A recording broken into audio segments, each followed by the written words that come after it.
Well, I see was supposed to release their album on the same day, and they postponed it. Did you see that?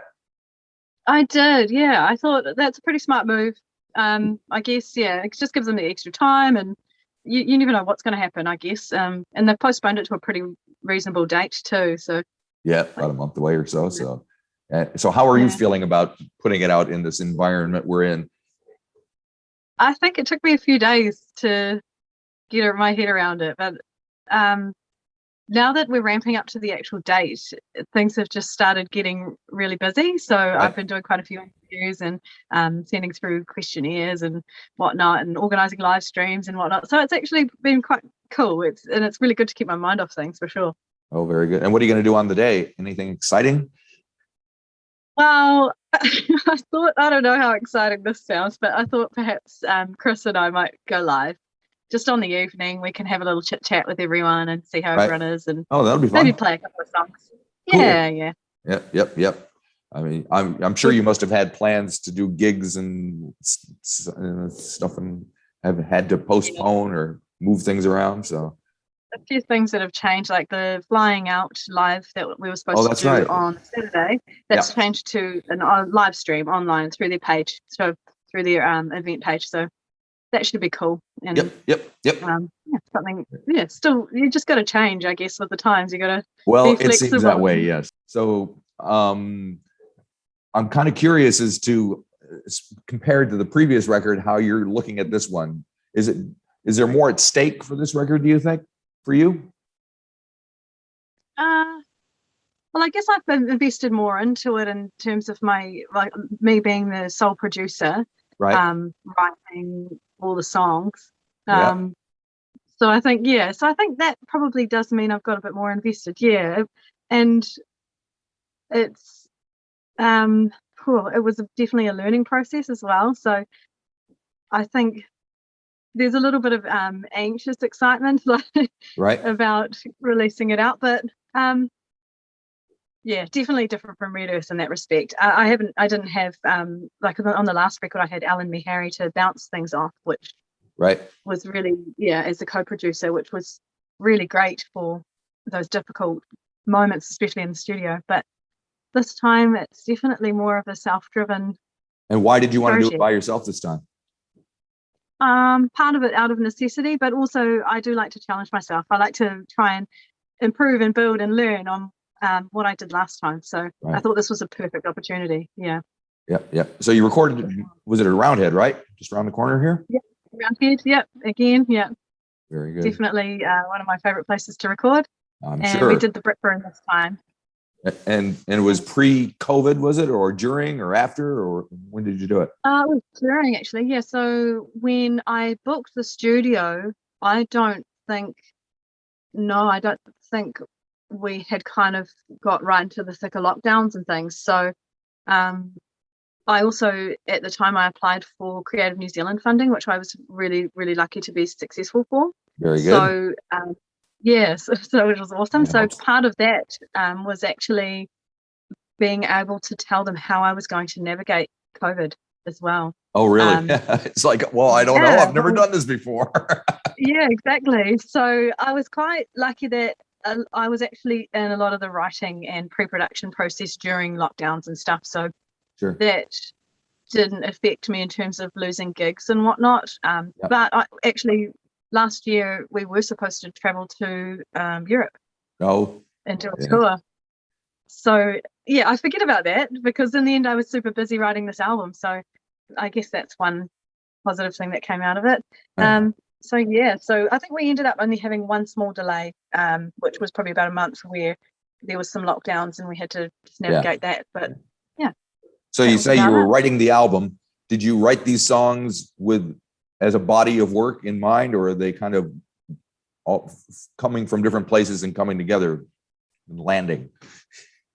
Definitely more of a coming from different places and landing all in the same place. My approach, I guess, when I kind of set myself this deadline. So my approach is definitely not a tidy approach. So a lot of the songs though, I guess when I write, I don't really write for much of a purpose, but I'll edit as I go along. So there's probably snippets of songs that just never really turned into songs, but most of the songs that I completed just ended up on the record because I just sort of edit as I go. Right.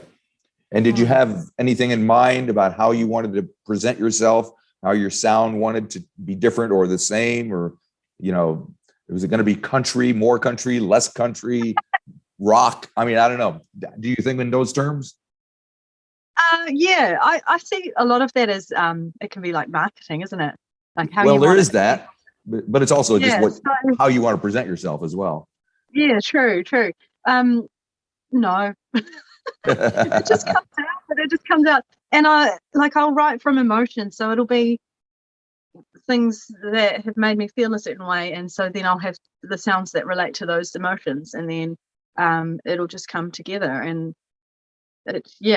I wish I did have more of a tailored, like targeted approach, but in the end it all sort of haphazardly sort of starts to come together, and then you do notice underlying themes and things that you realize that actually were really key concepts that you have kind of brought throughout the whole record. So so it does come together eventually. Okay, what are some of the one or two of those concepts that you noticed that were coming out? Definitely personal development, looking at my own sort of like responses to traumatic events that have happened in my life, how I've dealt with those, unpacking that and working out like better ways, or like actually realizing, hey, this probably isn't the best way I've dealt with it, so let's change that approach. That's kind of one of the key things. So it's definitely moments of realization and catharsis and that kind of thing that has come throughout the record for sure. I just talk about all different kinds of emotions as well, like coming to terms with grief, coming of age, where you kind of, I'm referencing the Susie Quattro song, where you kind of just, you want to tell people just to take you as you are and right stuff it. There you go. Even just saying out loud things that you might not have said out loud before, like your own personal desires and things like that. So there's quite a lot of personal growth, I think, that, and community growth as well, like that has come from it. Like one of the songs, You Gotta Be a Little Mad, that's about like recognizing the privilege that you've got and using it to help raise up those other people that might not have the same kind of privilege. Right. So and that's one that you kind of play off of the girl group sound of the 60s on that one as well. So that one was heaps of fun to record actually. With the hand claps and the drum beat and right. So if you're doing these personal things, you've been playing with the same people for quite a while, so you must be fairly comfortable in front of them. Is that important for you? Yeah, for sure. Especially coming to the guys with the song like I Want. I want to wear your teeth marks is one of the lyrics, and So even in the studio, there was a few moments where I was a little bit nervous about bringing it to them, but they're just so open and they're really receptive as well to anything that I'll bring to them, and just add that extra. Especially with like a song like I Want, they just interpret it and then play it how I imagined it, which is that's amazing. Always a plus. Yeah. But I suppose that comes from being a producer as well. You need to be able to direct, too. But was that John Segovia playing the main guitar thing in that one? Of course, yeah. Of course, I knew that. That's like his signature, isn't it? I think so. So when he does that, is there much discussion between you and him, or do you just let him do his thing and go, okay, be you? That process there was, John he's always amazing. So I'm pretty lucky. I know I can trust him if I do say be you.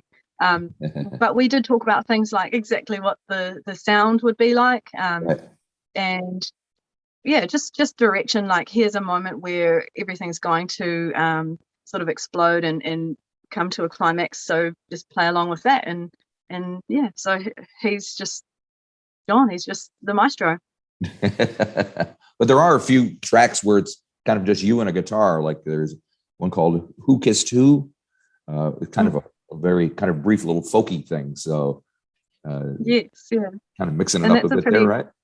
A cute song that I actually wrote that one about Chris. I figure I was hoping you did.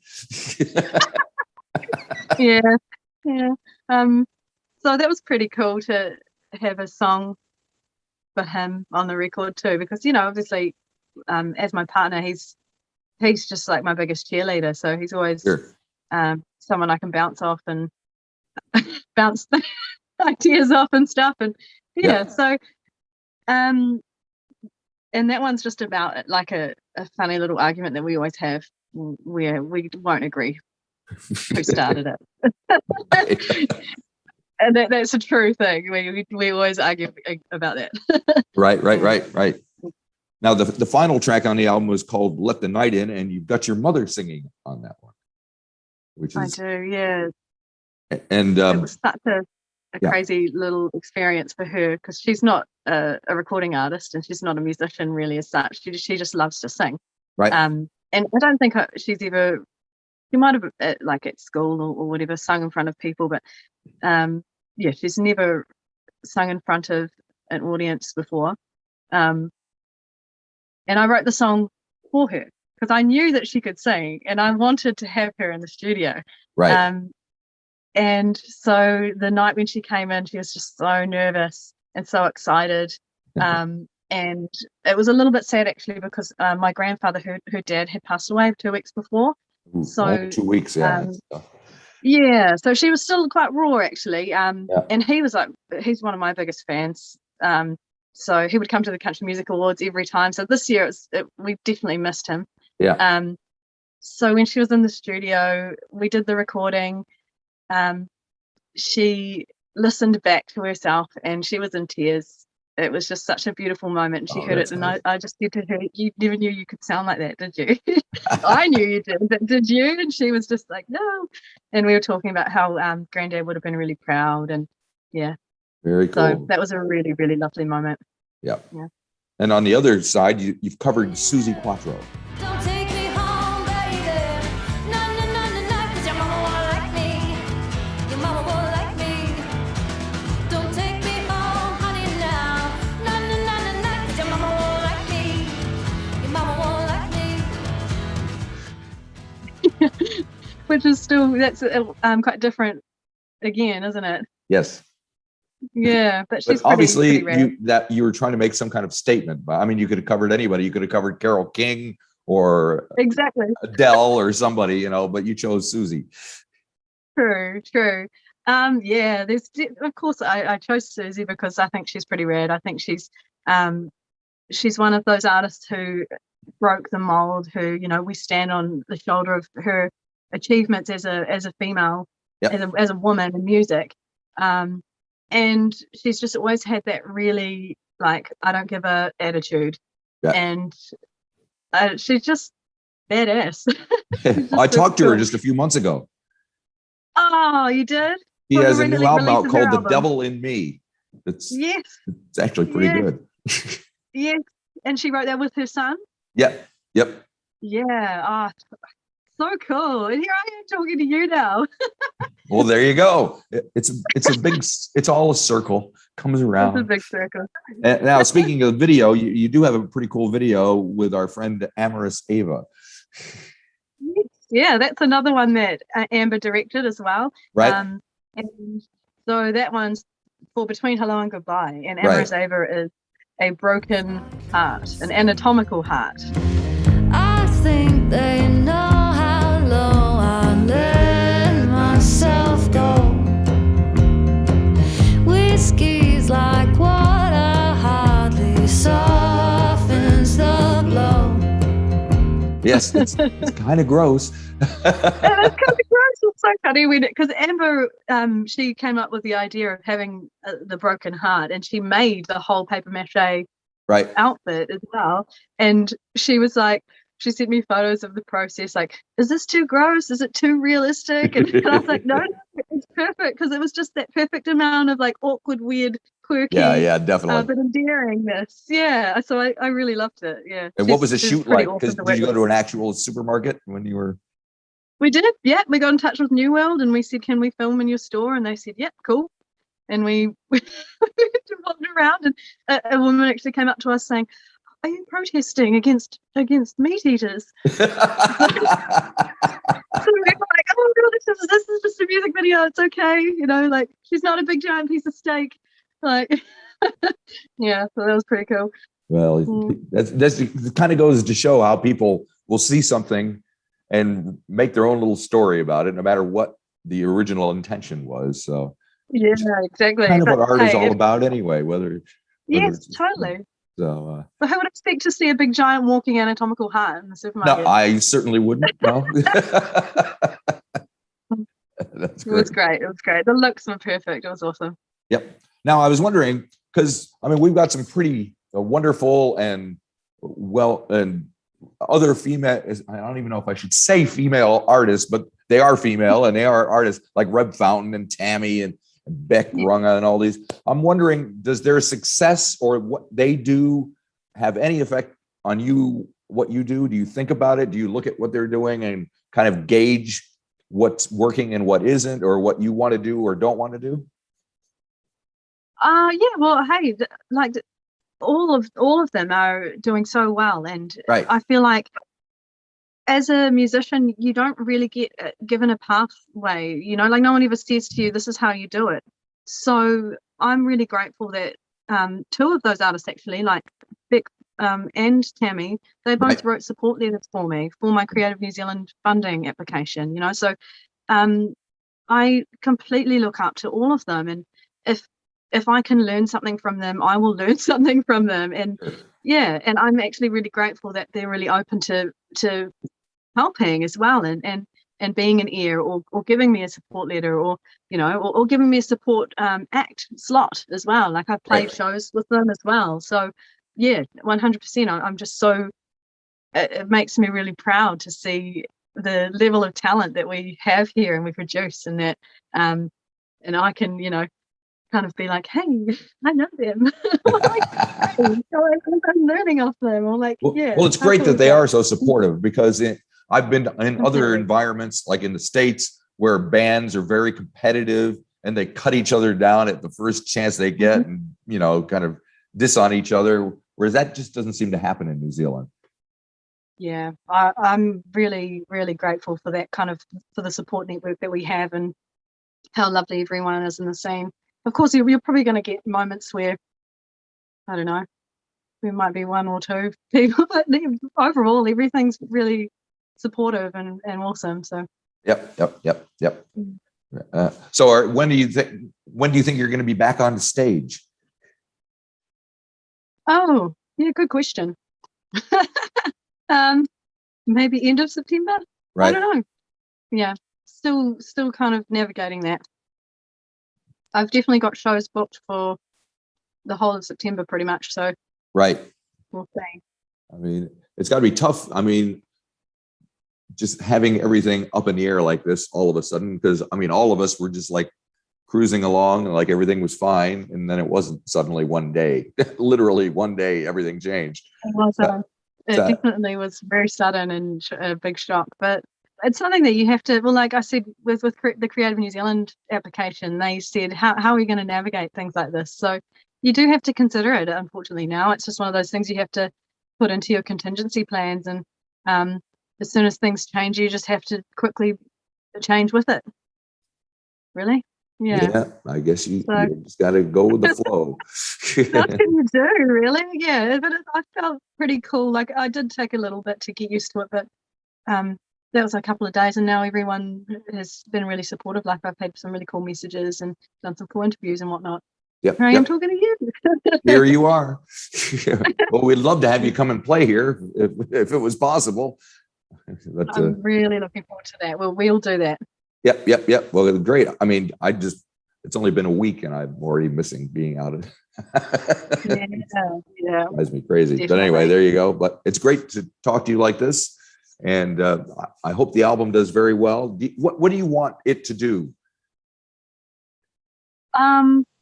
I think I just really love for people to be able to hear the songs and hopefully get something from them. You know, just I want someone to maybe listen to a song and say, hey, I resonate with that.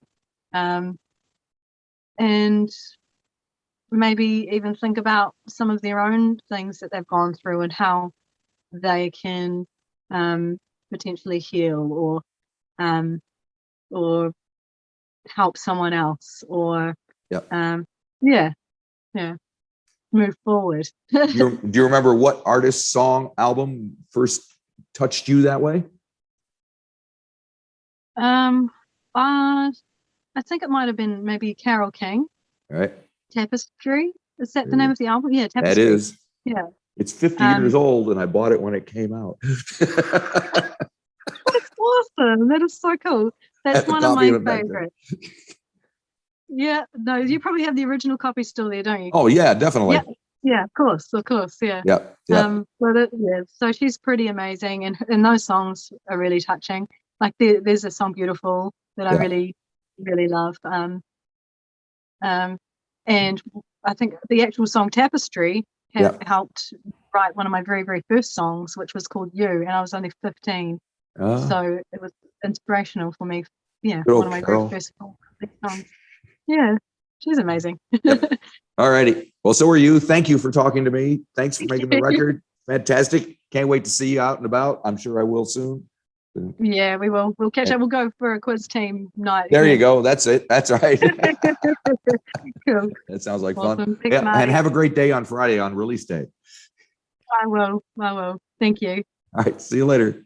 Yeah. See ya. Bye-bye.